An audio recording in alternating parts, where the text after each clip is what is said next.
Hey folks, welcome to Snowball Podcast. Our guest today is April Palmer. April turns business chaos into human clarity with humor, empathy, and strategy. She helps teams scale revenue while staying connected and speaks human fluency in tech spaces. April, thank you so much for taking time to chat with me today. It's so good to be here. Thanks for having me on. I'm very excited. My pleasure. Before we get started, could you give a brief introduction about yourself, April, and what you do to our audience, and then we can jump into the topic? Sure. I'm April Palmer. You can find me on LinkedIn under Hot Mess Boss, and I think that that's probably a pretty good indicator of the chaos that I create around the world. I do two things. One is I work for a company called Duckbill. We help people to contain and right size their cloud costs. And on the other side, I function as a fractional chief growth officer. So I work with companies that are like $1 million to $5 million in ARR and are trying to figure out how do we grow? Like, how are we going to scale this thing and become successful? So it's fun. I kind of like get to sit in the middle of all of the chaos of growth and success for companies of various different sizes. Thank you for the introduction. Just to tell our audience, before we hit record, I asked April what are some of the things we could talk about. You had a long list of things that you could talk about. We just picked the two or three that we could cover in the next 45 minutes or so, right? So we'll get to as much of this as hopefully I'm able to. But just in terms of a high level introduction to what we want to talk about here, we want to focus to some extent on right sizing and containing cloud costs. That's one thing we'll touch upon.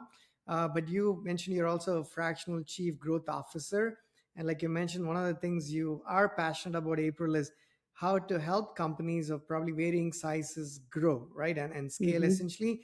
Snowpal is a startup. We're a small company. We have a few different products in production.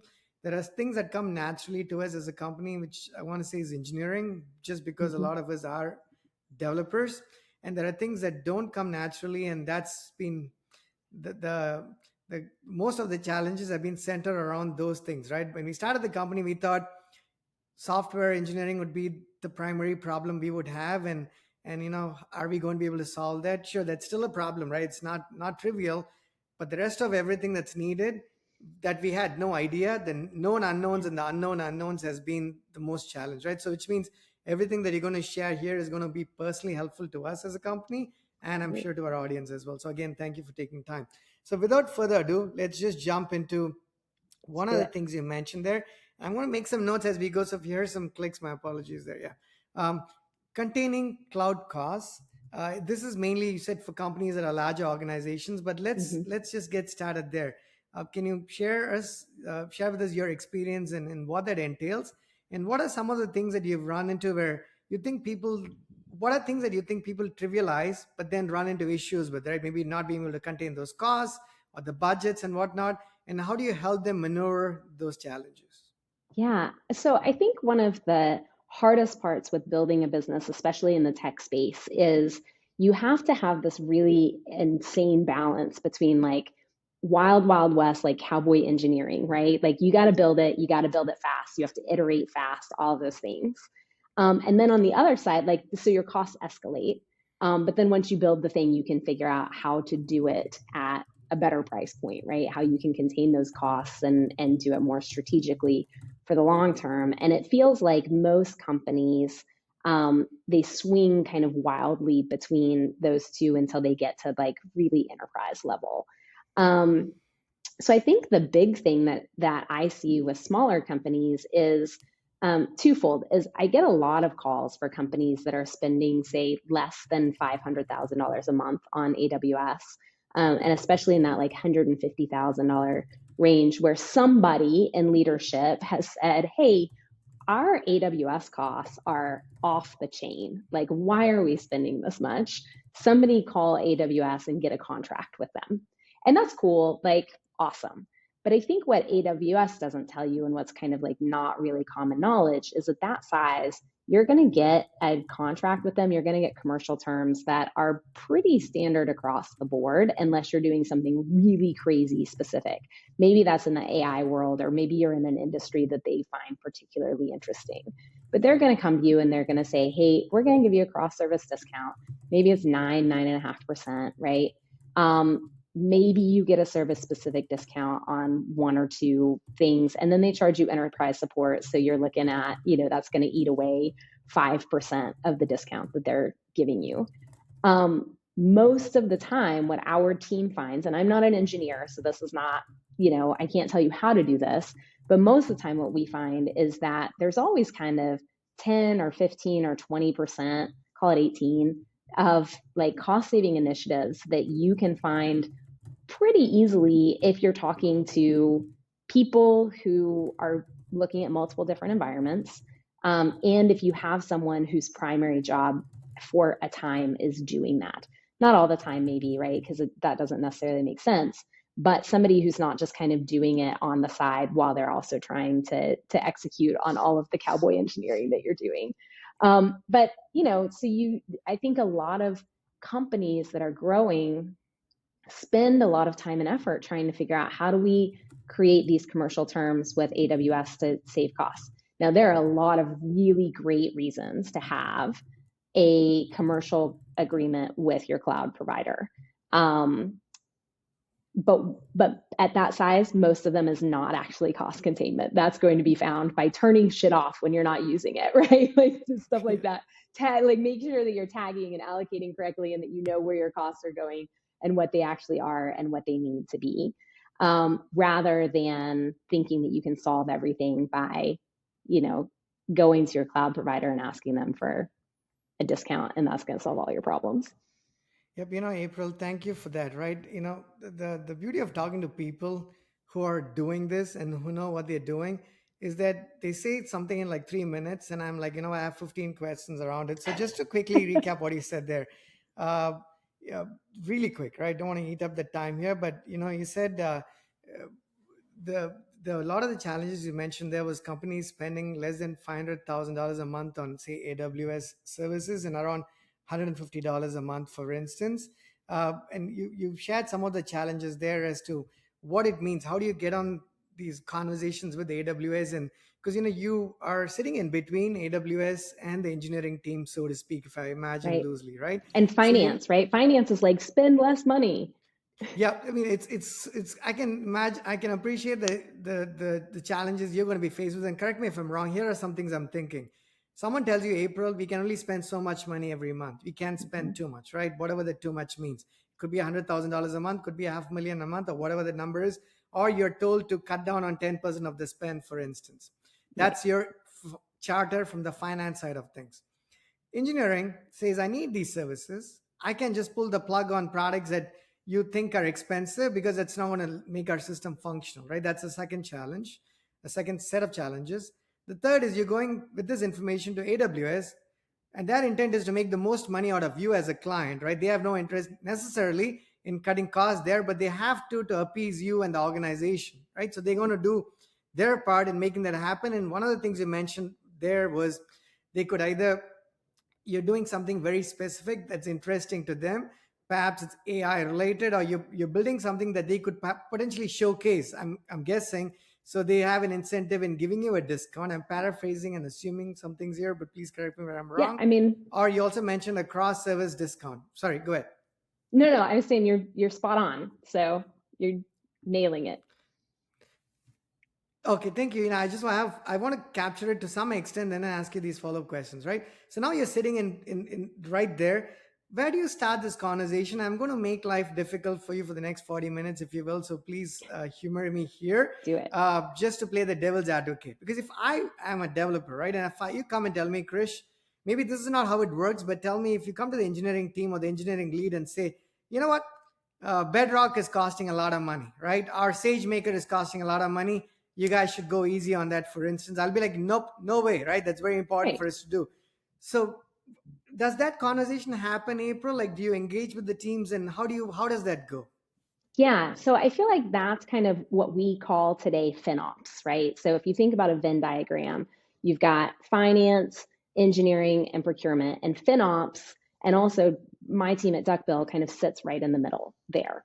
So we're having conversations, and FinOps as kind of a concept and as a group of people are having conversations with finance and saying, okay, what are the financial goals that we need to meet and why?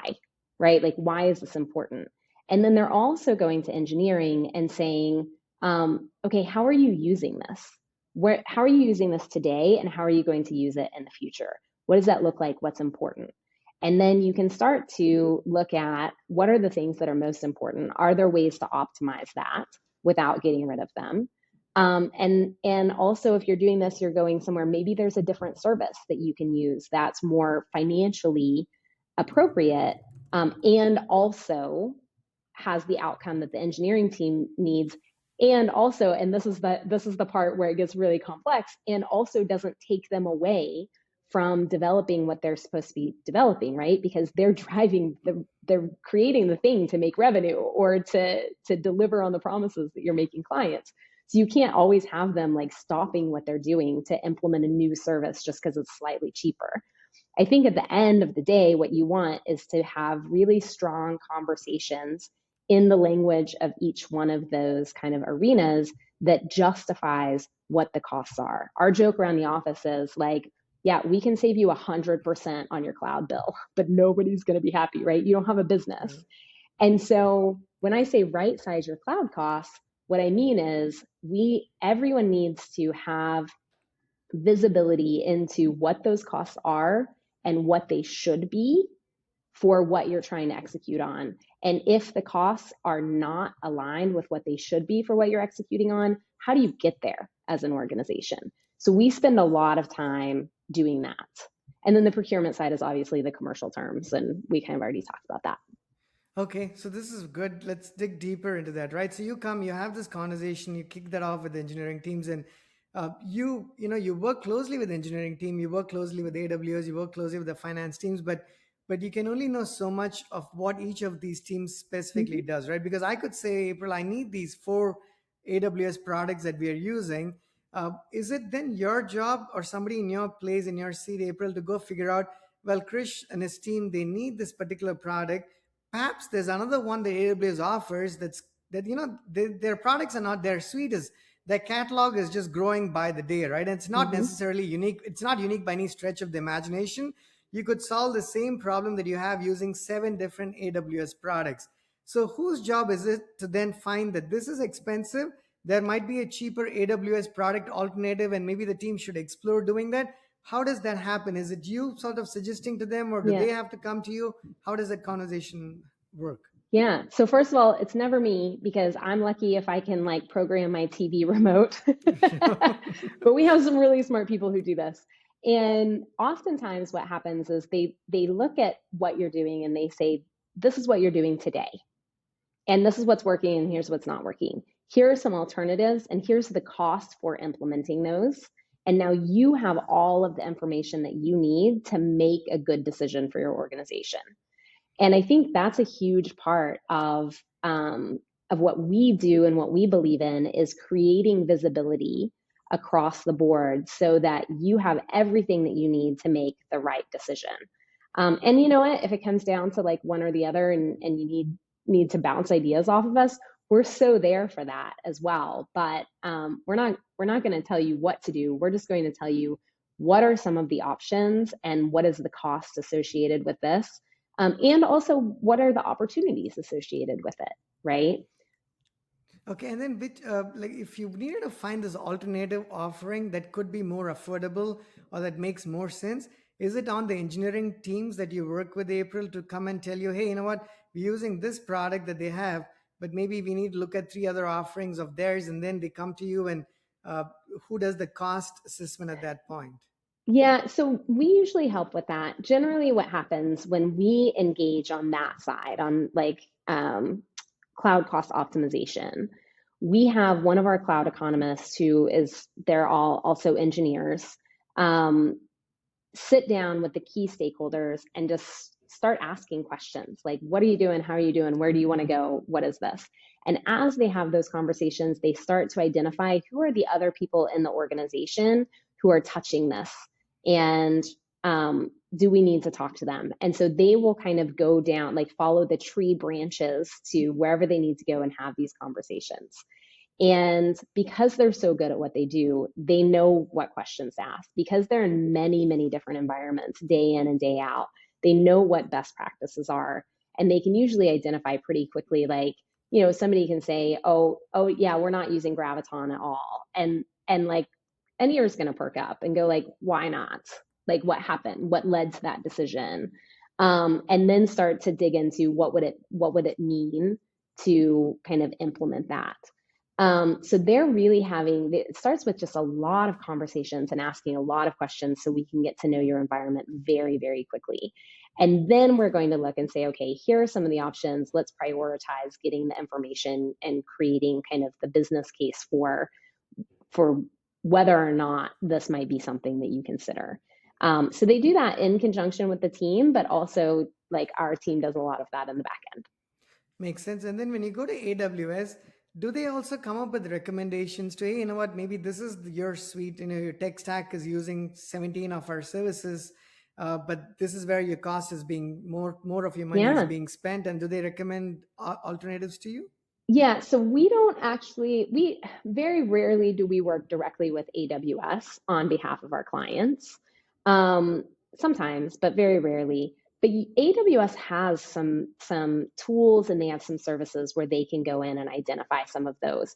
And most of the time, clients have started with those and they've been like, okay, yeah, like we save some money. Our intuition is that we're still not paying the right amount for what we're doing, and that's when we come in and we take a deeper dive, as engineering experts rather than AWS utilizing their tools and kind of trying to like get through these smaller optimization opportunities for as many clients as they can to hold on to client loyalty. Okay, and then do you we like say at Snowpal, a lot of our dependencies on AWS. We use Azure and Google Cloud here and there, but not Mm-hmm. a whole lot. And typically from talking to people, April, I get the sense a lot of companies are actually married to a vendor. There is some sort of a lock-in, even if people don't want to Mm-hmm. believe or accept that.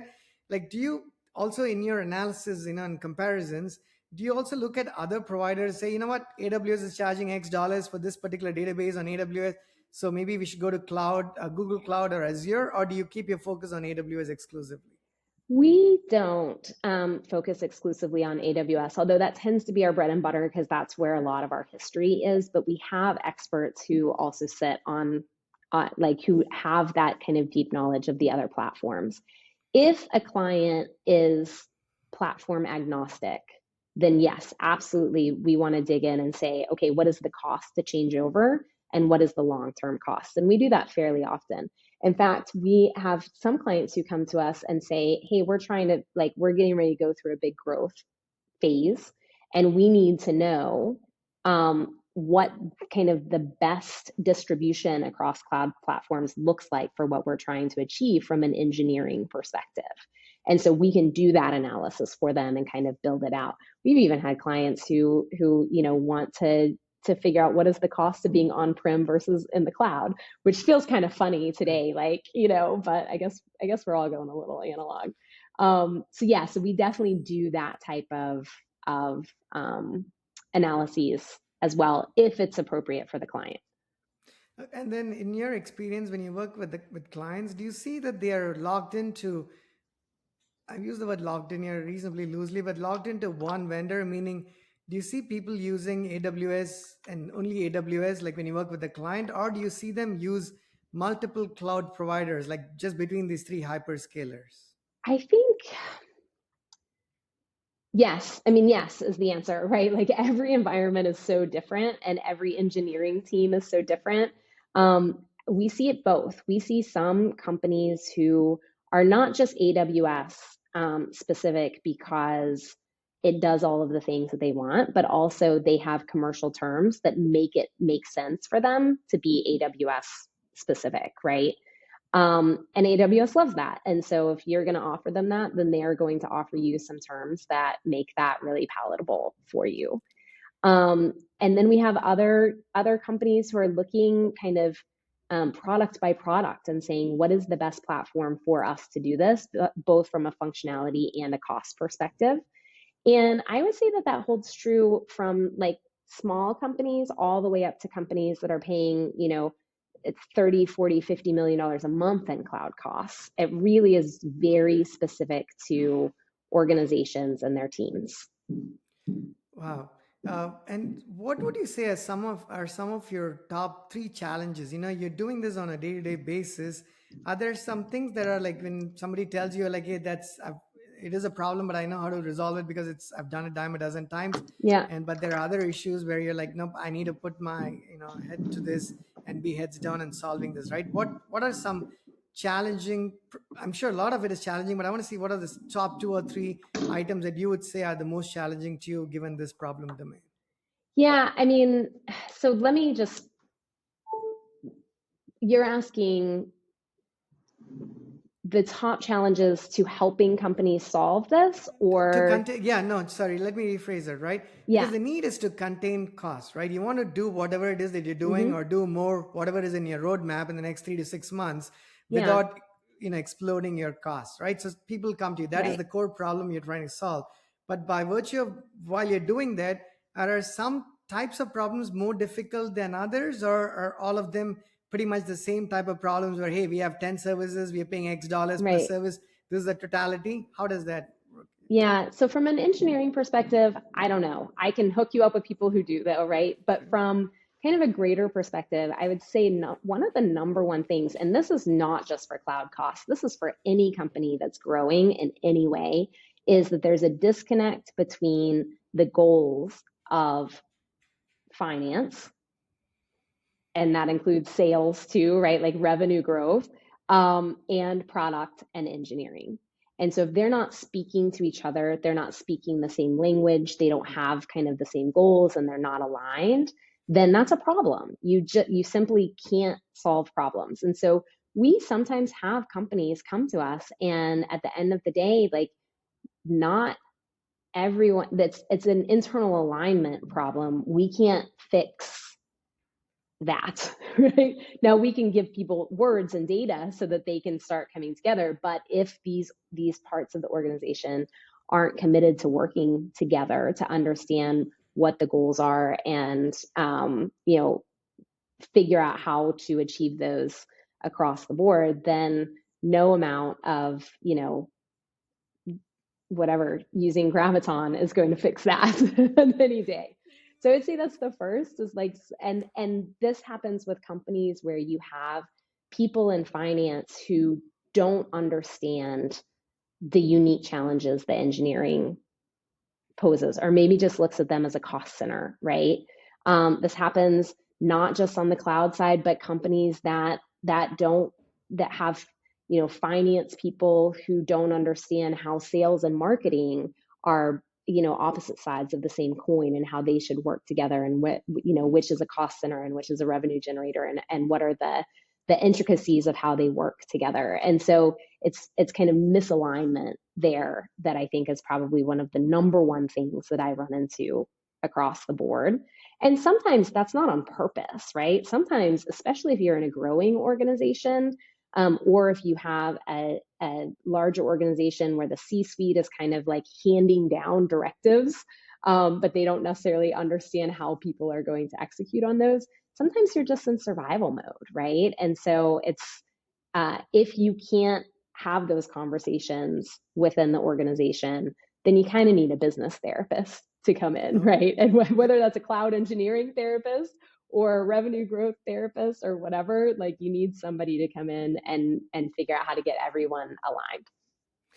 Makes sense. Thank you for sharing that. The last question before we go to the second part of our conversation is, what are in let's say you've been doing this a while, I presume. Let's say from compared to 6 months ago or 12 months ago or 2 years ago, April, uh, given the advent of AI and all the Mm-hmm. proliferation of tools in that space, how has your job changed? Has it changed fundamentally? Like you're doing things very different, even though your core problem, you have your, what problems you're solving, but the way you're doing it, has that fundamentally changed? Or do you think it's changed a little bit, organically, but you're still doing most of what you've been doing the last couple of years? Yeah, I would say that it hasn't changed fundamentally. One thing that has changed is there are a lot of organizations that are leaning on AI to create solutions to problems that they might not even know exist, right? So like one thing that I see a lot of is some of is that companies that are utilizing AI to create products to solve problems look at it and they go, oh, look, we can do this, and not, should we do this? And is this a real problem that needs to be solved? And if we solve it by building this tool that utilizes AI to do all of this, is it going to actually have an impact on the organization? And like that goes into a bigger kind of macroeconomic conversation around the AI bubble and all of those things. And we're not going to get into that today.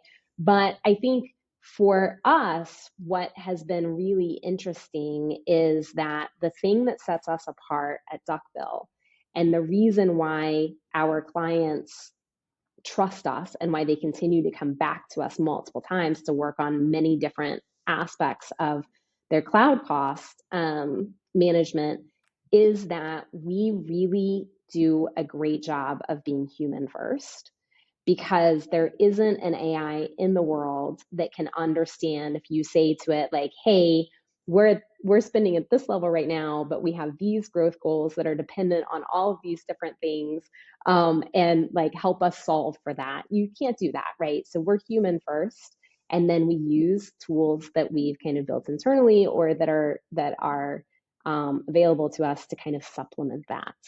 And so it's interesting, right? Like, I think I probably have more conversations with people now that's like, hey, we tried to solve this using this tool, and it only did, a quarter of what we need it to do. And so now do we come up with one solution, which is usually duckbill, or do we try to kind of like build a tech stack of 4 or 6 different things that maybe solve 90% of our problems across the board, but we have to manage all of them. Okay. And then when the engineering teams come to you to go, they're consuming a bunch of these AWS services, given all the interest, hype, but not so much hype, but all the interest and the necessary impact that AI has had in the last 6 to 12 months, do you see a lot of spend going towards AI oriented AWS services, like a disproportionate spend going there, or how is that panning out? I don't know if I would say disproportionate, but it's definitely a conversation that we're having every single day with all of our clients, right? Like they're trying to figure out how do they implement it? How do they use it? How do they use it to further their goals? And then also, how do they figure out what the true cost is and what the true opportunity is? And so it is, I mean, anybody who went to like AWS reInvent this year knows that like it's all AI all the time. That's all anybody's talking about. So I would say that there is not an organization that I've spoken to in the last probably year and a half that doesn't have a big focus on how do we leverage this, how do we plan for it, and how do we, make sure that we're making good financial decisions around it, and that gets pretty complex. I can imagine, right? The very last question here, I promise, is Amazon, when they had the earnings April, like about a month ago or so, Hmm. their stock plunged, right? I mean, today they were like $205 or something like that. It's one of the reasons was I did an exclusive podcast on this before their earnings, but just because we also do some finance and fintech work, I want to Hmm. ask you for your thoughts here. They said they're going to spend $200 billion on capex, right? And then the Hmm. market didn't react very well. I mean, how the market reacts, who knows, right? God knows, but they did not take to it very well because they're like, that's too much money being spent. And AWS has been losing market share. They used to have upwards of 50%, I think, a few years ago, like 2 to 3 years ago. Azure and Google Cloud and all the other neo clouds have also done a fair bit of denting and damage to bring that market share, I think, roughly down to under 38%.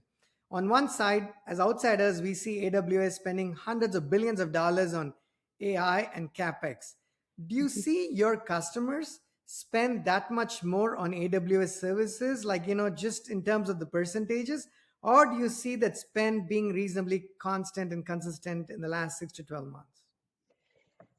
I would have to have our team dig into the data to tell you. I would say my intuition is that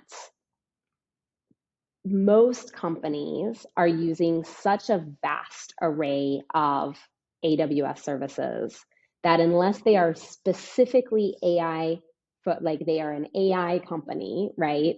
They're seeing maybe some differences, but AI or AI AWS is relatively well known for not raising their prices. Now they I think last year, did do some price changes that were kind of surprising, but for the most part, their pricing doesn't change. Their discount rates change, right? So like Um, that's where so they make up for the gap. But they don't make big moves. I will say this is that, and not to like do a shameless plug for our principal cloud economist, but my boss, who's one of the founders of Duckbill, does a ton of writing about this and like really digging into the nuances and what it means for clients. And so he has a podcast and a blog, and his name's Corey Quinn. And I would say like if you're really interested in getting the no filter take on this, go take a look at some of the stuff that he's put out there because he has strong absolutely. opinions and he's not afraid to make them known. Okay, they will certainly do that. Thank you for that. Okay, now Mm-hmm. I think we have another half hour to go. We can shift into the second part of our conversation. Is there, before I did that, anything else that we've not spoken here in the context of containing cloud costs that you want to talk about here before we switch gears? Oh my goodness. I mean, I think the biggest thing that I see with my clients is really going back to understanding what your goals are, why they are that way, and then making sure that you have created a system where the different pillars of the organization can talk to one another um, in a way that serves them to help kind of build and grow and do so hopefully profitably. And that's the thing that I think that even really great companies sometimes struggle with, especially if they are in kind of survival mode or like crazy build mode, right? And they can't take a breath. Okay, sounds good. Thank you for that. So the second part of what we want to talk about here is your second thing. One of the many things you mentioned was as being a fractional chief growth officer, and you said that's something very close to your heart as well. So let's have a conversation around that. Uh, before we get before I ask my questions, April, can you just get us into the topic? Like, what does it mean to be the chief, growth officer? What are some of the things that you do on a daily or a weekly basis to make those to make things happen for businesses that you actually work with to help them grow? Yeah. So I think it's funny because I feel like I use like visual, verbal Venn diagrams all the time, right? But oftentimes you see a lot of like chief revenue officers, right? Like that happens a lot. I think chief growth officer is not something that a lot of companies that are in that kind of million to $5 million ARR space invest in. And maybe they don't need one full time, but when you think about go back to the Venn diagram and you have like product and then finance and then kind of sales and marketing, right? And who sits in the middle of that and helps companies figure out how are we going to grow, how are we going to make money, and how are we going to do it in a way that is sustainable and smart. And oftentimes the companies that I'm working with are growing because they believe in what they do, they have a great product or service, all the things, but they're specifically building out their growth mechanism so that they can get funding or they can get acquired, right? And so, like, you have to make very, very wise decisions about how you're growing and how you're thinking about that if you want to position yourself to be attractive to investors. And so that's where I sit, and it's really fun, right? Because I get to see people doing amazing things and coming up with really cool products and services and all of this, and then help them like get it out in the world on a much bigger scale. And there's no better time to be doing something like that, April, than probably it is now, given everything that's changing, right? I've Yeah, been building software personally for over 2 decades, and I've seen things not ever be stagnant, right? I mean, software right. engineering is not one of those things where you do the same thing hopefully every other day. You just can't afford to be that way. But Right. that being said, the last year or two has been a different pace of growth, right? It's Hmm. changing, but the pace of change has been like remarkably different, right? Hmm. And for a lot of people, that's very overwhelming as well, which means someone like you playing that role is going to help them, because you're able to do a number of things that they seriously don't have the time or the skill to do as well, right? Right. Yeah. So one of the things that I say is like my favorite thing about founders and entrepreneurs is that they've started a business because they care very deeply about solving a problem. Like so deeply that they decide to, like get an ulcer and lose hair and like put their finances at risk and quit their job. Like it is starting a company and growing it is hard and it's risky and it takes a lot of courage to do it. Um, and most of the time, the reason why they're good at it is because they're just so obsessed with solving that problem and they have a unique skill set to do it. What that means on the other side is that they probably don't have the rest of the skill sets that it takes to run and grow a business. You're And you speaking said it. you're speaking to one of them, so you couldn't say it any I couldn't have said it any better. You absolutely nailed it, but please keep going there. Yeah, I mean, so let's talk about, software companies and oftentimes software companies are built by a group, a gaggle of engineers, right, who come together and they have the skill set to solve a problem that they know is out there, right? But what they don't necessarily know is how to talk about it in a way that people can understand. Not for nothing. I love engineers. I spend my whole life with them, right? But the amount of jargon that y'all use is just insane. It's like you have your own language, and you do actually, right? Like you, this is like your own little coding language that happens. That means that your everyday person, your buyer, your consumer, probably doesn't understand what you do. And what I see, one of the things that I see with especially tech companies is that the founders get really, really excited about what they do when somebody asks. And then they go into like features and functionality and how they built it and all those things. And they never stop to talk about, like, hey, what is this going to do good for the person who's listening? How is it going to like actually impact them? And it's not just, oh, you can do this thing faster, right? It's, oh, this is going to help you to build better products, or it's going to help you to, you know, scale across multiple different international markets, whatever it is, right? And so, and like, what does that mean for you? So, um, actually, I've lost my train of thought. So now you get to ask me another question. No, no. I think whatever you said there, I was just going to follow up with. I was just going to share an Einstein quote with you, right? I have a lot of Yeah. quotes in my office. This is one of them. I believe it says the definition of genius is taking the complex and making it simple, right? Mm-hmm. Uh, and I appreciate a lot of my quotes in my office, but this one just as much as any other, because you said where engineers tend to use a lot of these technical jargons, and then you just lose other people. I will tell you my personal experience, April. That it's two ways sometimes, right?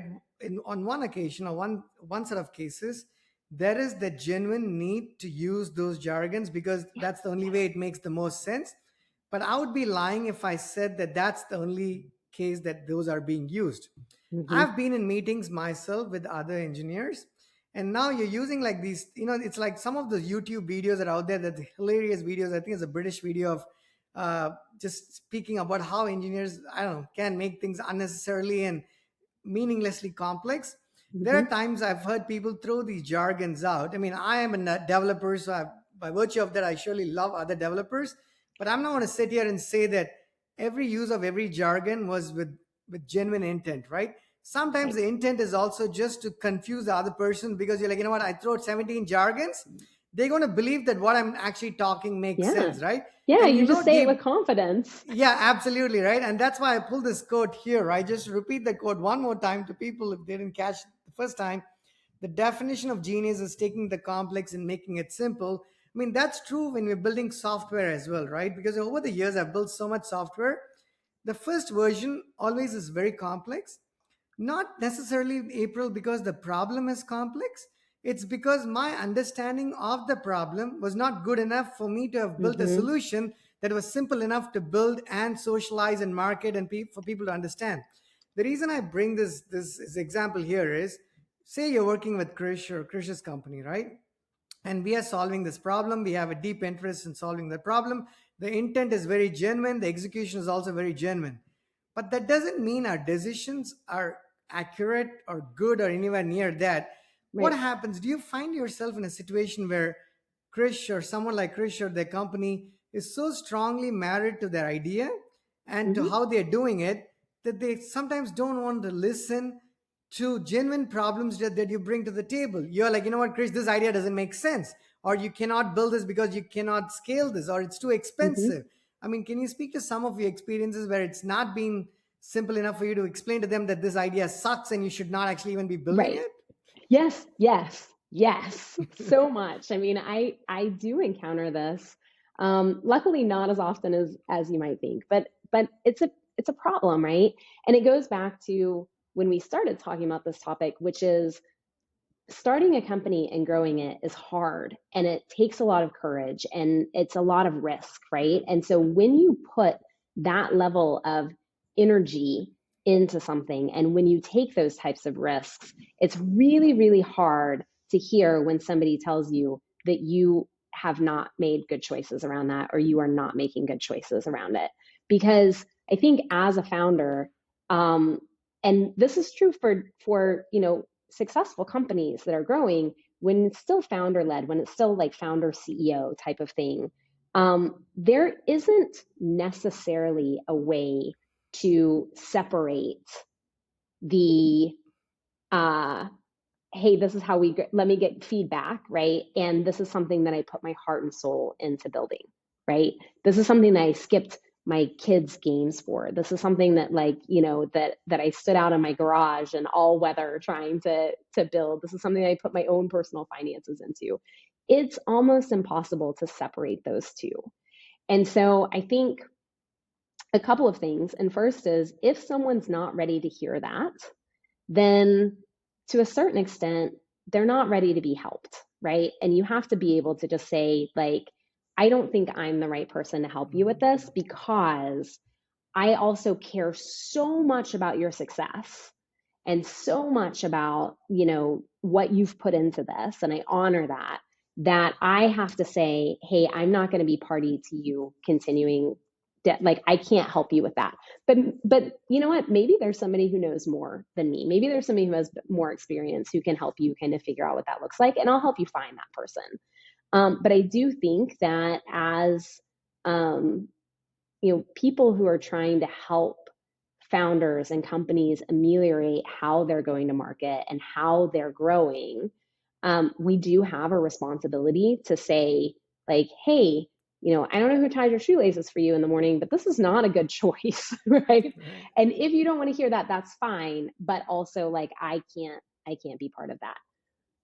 I do think that there's another side of that, and that is oftentimes I think consultants come in, and I know I said kind of like business therapists earlier, but I think consultants and fractional people come in and they just want to make an impact really quickly, right? And they want to hear and kind of like go. One of the things that I think is really important about the process that I do is take a step back and before you start solving problems, understand kind of the lay of the land and not just what's going on with the business, but also what is the founder feeling? What is the C-suite feel?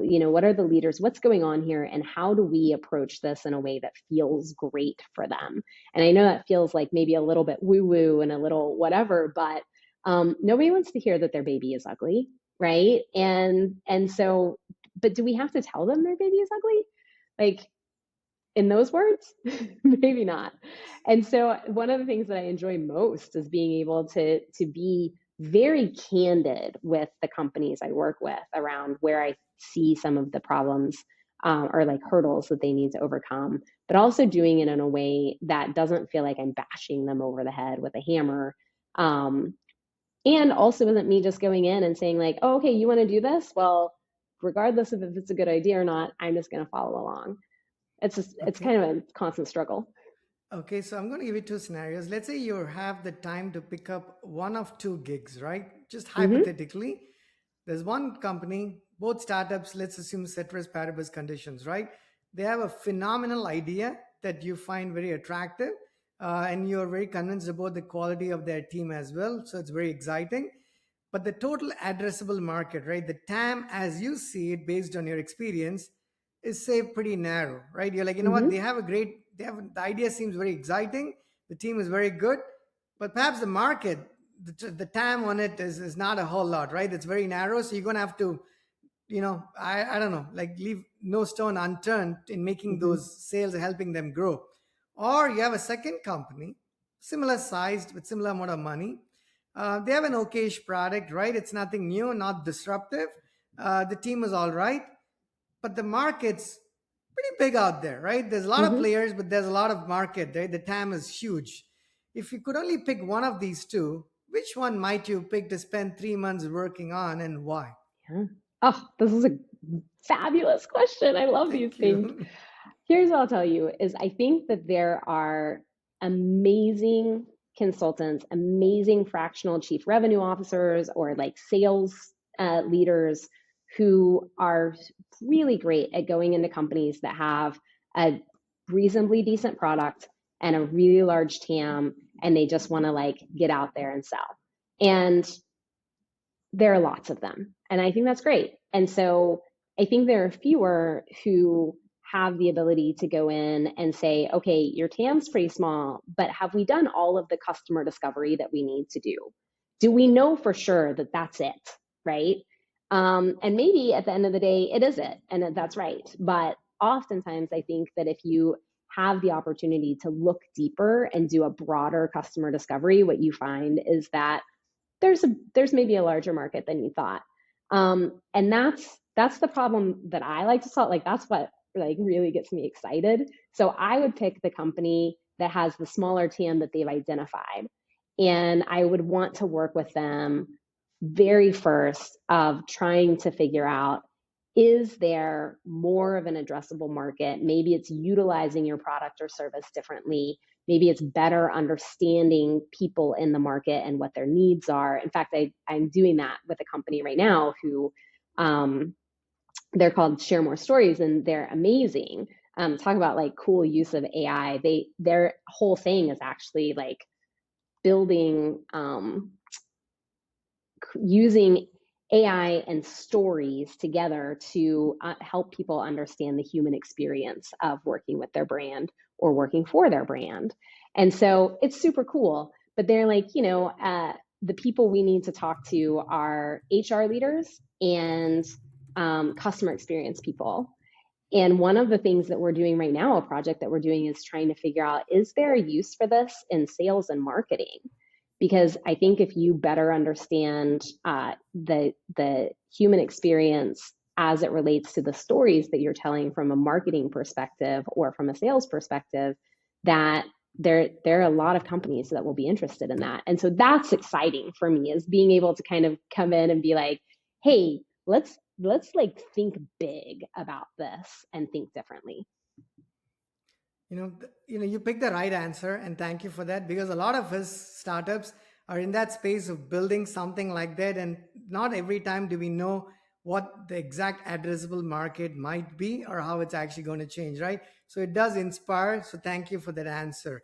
We have about, I want to say, like 12 to 14 minutes to go, April, so we can switch gears. I've been throwing a bunch of questions at you. As you know, it's much easier to ask these questions. It's a lot more difficult to answer them. So definitely appreciate you, sharing your experience with this. So the next 10 minutes or so, we can switch to the third part of this, which is you can ask me anything you want to ask me, and then it'll be a more casual part of this conversation. I'm done with all the technical questions I had to ask of you. But before Ooh, we thank goodness. no, but thank you so much. But before we end that part of the conversation as of you being a chief growth officer, is there anything else you might want to add before we call that wraps with that segment? Oh yeah, I mean, it's funny because that's probably the one that I could talk for hours and hours about. And I would say that the number one issue that I see founders, especially of smaller growing businesses, um, face is that my great grandfather used to have a saying, and he said, measure twice, cut once. And oftentimes he would say, he was a farmer, and he'd be like, no matter how many times I cut that board, it's never going to be long enough, right? And I think that we're in a world today where we only talk about rush, rush, rush, like get to market, like build the thing, get to market, throw it out there. If you're not, if you're not embarrassed by your first product that you put out there, then you're not moving fast enough, Right. right? Um, yes, in some situations, that's great. But I think that that's created an environment where founders are hesitant to slow down and take a step back and do really, really deep discovery around what it is that they're solving, how they're solving it, and who they're solving it for. And I think that that's probably the number one um, hindrance to fast growth. I think if you slow down at the beginning and you get those things right, then the acceleration happens really fast. Like you can gain momentum. There are these words, they're called contronyms, which is a word that means its exact opposite, right? And so inertia is one of my favorites, because inertia means that you're kind of like at a standstill, right? But inertia also means that you're moving forward Right. with no end in sight. And so how do you leverage both sides of inertia? First, kind of slow down and stay still, and then second is like to then propel yourself forward and keep going. So Thank you for that. I said I have no more questions, but I had one more. Sorry. How how has AI changed your life at a professional level? Right? What are some things that have been disruptive, and what are some things that may not have changed even with all of the advent of AI? yeah, I mean, and it's always part of the conversation. I will say this. When we started this conversation, I said that my social media handle is Hot Mess Boss. It is that because I am kind of a little bit of a chaos creator, right? I'm asking hard questions and I'm kicking over rocks and doing the things, and it causes some chaos. But also, the things that I'm really good at, I'm really good at. Like I'm so good at them, right? The things that I'm not good at, I'm pretty really bad at. like really bad. And for me, one of those is executive function. I have ADHD. I try to really lean into it because I think that it's a gift that we can use. Because I actually I read a thing and somebody coined it hyper curiosity instead of attention deficit, and I am very very curious, and I think that that's one of the things that I'm really good at. But executive function is not something I'm great at, and I do find that in the past, being able to come up with great ideas for organizations and like visualize in my head what they need to do to get ahead didn't always translate from my brain out to the end of my fingertips. And what I found is that I can leverage AI to take what's up here and create something for clients that they can then use to implement the changes and kind of as a guide.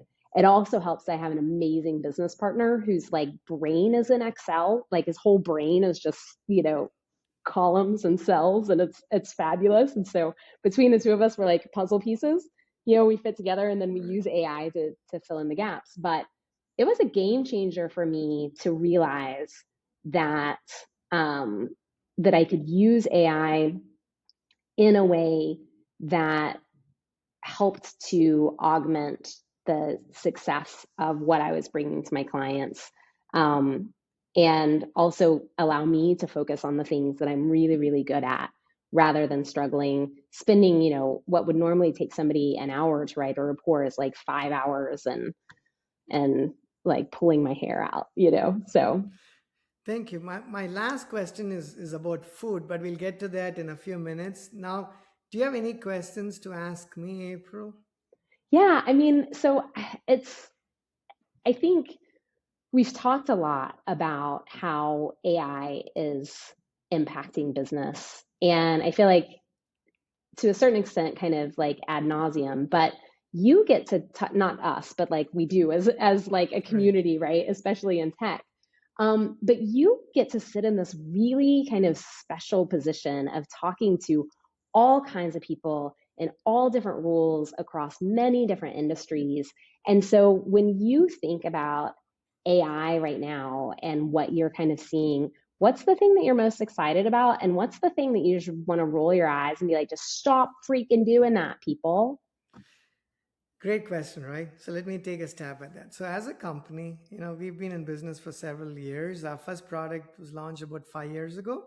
And then we launched our mobile app, which is a project management platform. And then we built APIs and put them on AWS Marketplace, and it can be licensed as well, right? So the idea was to have people, businesses build software quickly and not have to hire a backend team or hire the least number of people and spend the least amount of money and build software, right? That's why we uh, re-provisioned our APIs that were mostly private and made them public, right? People can use them on AWS or purchase them, right? So that's, and there's a couple of other products that we do have, but that's us as a company. Now, as a smaller company, April, as people who are generally developers, we never had time to do a lot of the other things that you would anyways have. I mean, like, we don't have like a full-time a project manager or scrum master or a tester. Mm-hmm. So we never had these roles. It's always developers who had to do the other things that they had to do. And now I'm hosting a podcast, right? Ideally, we would have somebody else do it who's better than, a whole lot better than me in doing this. But that's not how a startup works, right? You got to do what you've got to do.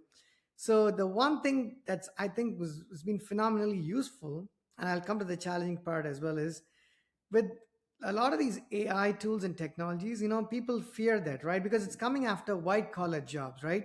Mm-hmm. When things went after blue collar jobs, I didn't. I mean, at least people. I mean, at least I didn't. I mean, I was probably younger at the time or whatnot with the industrialization and whatnot. The impact didn't seem to be this profound, or maybe because we don't happen to be in that space of doing that work. But when it comes after white collar jobs, I feel like people have more reactions, right? Oh my Mm-hmm. God, these high paying jobs are going to be gone for good and they're Right. never going to come back. Well, it doesn't So help that in America we're saddled with, college tuition debt until we're in our 40s and 50s, right? And so it, like that it that gets really scary if you go to college, you pay all of this money, and then suddenly an AI program can come and take your job. I'm so glad you mentioned that, April, because I did not ask that question to you because we just didn't have, I didn't think about it. But I've asked that to a lot of the people who've come to the call saying, is college even necessary? And I promise you, if you go back to the last 10 podcasts, I've actually asked this question. I've Mm-hmm. had a breadth of answers. I was in college for 8 years, so it's very hypocritical of me to actually. I've published a couple of podcasts where I said I wouldn't spend a dime and go to college if I graduated from high school yesterday. But that being said, my son graduated 5 years ago from high school. Between my wife and I, we could not muster the courage to not have him go to college and have him just work with us at Snowpal from day one, because we are building the software and he's learned a lot more here than in Right. college. But coming from a world where I come from, like I grew up in India, and you had to have this. Otherwise, people don't even Mm-hmm. have a conversation with you if you didn't have this college degree or whatever. But what you say there is spot on, right? And going to college now in 2026, when things are moving so quickly and taking 20 years to pay off that loan. I had a coworker show up at work one day. He's around my age, and his wife was around our age group as well, demographic. And he was very excited. And I was like, "What's the deal?" He goes, "Oh, my wife paid half her college loan." I'm like, "You've got to be kidding me, right?" I mean, because he's just as old as I. He's like, "No, it takes like 15 years to pay off these Yeah, these it's stupid insane. loans, And the right?" amount It's of interest that you pay, and like, so I'll do you one better because I know that you went to college for 8 years. I not only hold multiple degrees, but I am a college professor. should I have And should I have called you Dr. Palmer? Then I'm sorry if no, I no not no no, okay I am okay not. I am not. okay. No. No, I actually just changed industries, so I just kept racking up degrees, but no like high level ones. So but I tell my students a lot, and I told my kids are 24 and 20, and um the advice that I will give anybody is the best path to a college education, if you feel like you need one today, is first of all, community colleges are most of the time professors from your local university are moonlighting at the community colleges because you can't live on what you make as a non-tenured professor. Like that's just the thing, right? So you get the same level of education. You usually get better access to your professors, which is amazing. And many states have programs where if you complete a 2-year degree at a community college, then you get guaranteed entry into a state university. And so, like my daughter's at community college right now, and I think her semester, whole semester, including books and everything, was like $1,200. Mm. And so she'll get half of her education done for less than what it would cost for one semester here at VCU. Wow. It's crazy, right? And so so she gets that. She gets a lot of flexibility with her classes. So that's one path that I would say that I think is underexplored is like leverage your local community colleges. Or if you want to go away to college, like leverage a community college somewhere else, right? And then get your residency, and then move over to the kind of more traditional 4-year college. But the other thing that I tell a lot of my students, and this is one of the like every day I'm like, is this the day I get fired from teaching? I teach our masters of product innovation. I teach for undergrad. I teach venture creation, and then I also teach a course on customer obsession that is a case study for the Savannah bananas. And so I'm not a sports ball person, but it's fun. The other thing I say is go out, do kind of like what your son is doing, find a company to work for, get some really good experience, especially in the startup world, and like do it when you're young and the risk of, all of the things are great. Get enough experience, then go work for a corporation somewhere and have them pay for your college tuition. Like companies have tuition reimbursement. And so why wouldn't you go work for them, do it on their time, do it on their dime? And then whenever you finish your degree, use that as like the next step in your career ladder. And so if those are the two that I'm always kind of That like is great preaching. advice, actually. You know what, April? If you ever want to come back to the podcast and have a 1 hour chat on college and Oh, what to I'm learn, so here for yeah, it. yeah, you're more than welcome because it's going to be very useful for the folks who are getting out of high school and college and what the new workforce is. Right? I'll answer your question though. I didn't complete the Yeah. answer. Sorry, which is the thing that excites me is even as a small team that moved very fast with the tools that are available to us today we can move even faster, right? So that's the exciting part. The part that's like you said, when do you roll your eyes and you're like going to pull your hair out? But AI does bring a lot of productivity, but it's changed the way that you build software quite dramatically, right? It's not like a small linear shift, it's a seismic shift. But Yeah. not all companies and teams have come to terms with it. So the technology moves much faster than people, right? That's just the way it works. Nvidia's earnings are coming out 2 days from today, right? A lot of us are eager to see, okay, what more have they sold? $200 billion AWS spent, $160 billion by Microsoft, I think, and I think by Meta as well. So you got like $600 billion being spent. So I mean, sure, they're gonna have to beat the numbers. It'd be a double beat and a raise or something like that. But who knows how the market's gonna react, right? So Right. you know that just there's excitement and anxiety. I know we have just a couple of more minutes. I want to ask you any other. I'm going to ask you a quick question about food, but any other question you want to ask me? I mean, one of the things that I love the most is I always say, like, I'm never going to be the person who walks across the stage and gets a trophy, but I'm always the person who's in the audience, like, watching the people win the prizes and going, like, oh, yeah, like, I introduced them to a person or I Right. helped them solve this problem. And I love that. That's my favorite place to be. So, if there was one thing that I could do to support you or to support your listeners, what would that be? Two answers. One is I want to talk to you after the podcast because there are things that you can certainly help. We could use your help at. But I think from an audience standpoint, I think I do talk to a lot of people, April, where people are there's more people starting businesses today than there were 6 months ago because there's layoffs left, right, and Hmm. center, right? So there's no safe jobs anymore. There never was, to be honest, but it's going to get more difficult, right? Yeah. Amazon's letting out people almost every other day, and the same with other companies. So I hear more people wanting to try the things that they fear to try because now they feel like, what's worse, you anyway might get laid off, or whatever, people Right. are restructuring and whatnot. So I think the need for people like you who are helping them grow is only going to be more, because you have that experience, and people who are trying to build software, the people I speak to, could use that help, right? So I'm going to include Yeah. obviously the link to your LinkedIn profile and your handle. That way, if people know, hey, April is somebody we can reach out to, and Yeah. maybe they're too small as a company, but maybe they're not, and there's a conversation you could possibly have with our listeners. But that's what I would say, right? I see more people getting into doing businesses, and someone like you could definitely be Yeah. of help, right? I love that. It's my And then the favorite. food question. Thank you. The food question I had for you really quick was, what is your favorite dish? Like, you could pick the cuisine that you like the most, and if there's one dish that you like to eat at any time of the day or any day of the week, what would that dish Mhm. be? I'm a soup girly, man. I love soup. I eat it all year long.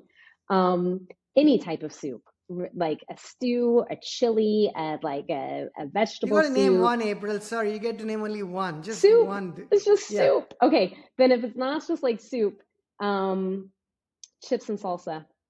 I Okay. like chips and salsa is my emotional comfort food. That is good, right? I think I don't have to explain that. A lot of times, I don't understand. People have some really specific things that they like, chips and salsa. I know what it is.